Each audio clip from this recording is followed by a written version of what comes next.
Et toujours dans l'actualité sociale, le constructeur Toyota en veut-il à la CGT? Depuis plusieurs mois, des syndicalistes de l'usine de Ningis subir des pressions de la direction. Une pétition a été lancée sur Internet. Plusieurs personnalités politiques de gauche ont déjà signé. Claire Chevalier et Bertrand Terry.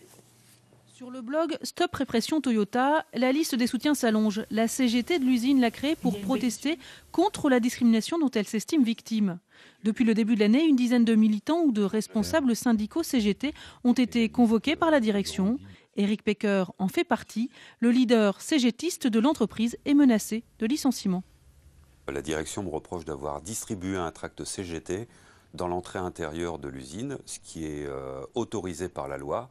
Et elle me reproche d'être passé à 6 délégués dans l'atelier peinture, ce qui est aussi autorisé par la loi.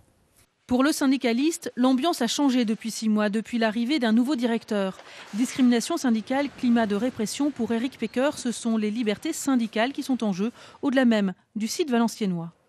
Les pressions sur le travail, les pressions sur l'ensemble des salariés et les pressions sur les syndicats, tout ça, ça n'a qu'un seul but, faire gonfler encore plus les profits.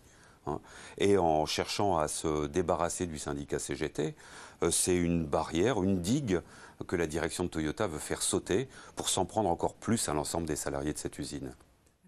Du côté du constructeur japonais, pas de commentaire. La direction doit rencontrer ce soir des responsables locaux et nationaux de la CGT. Le syndicat, lui, poursuit sa mobilisation demain devant l'usine.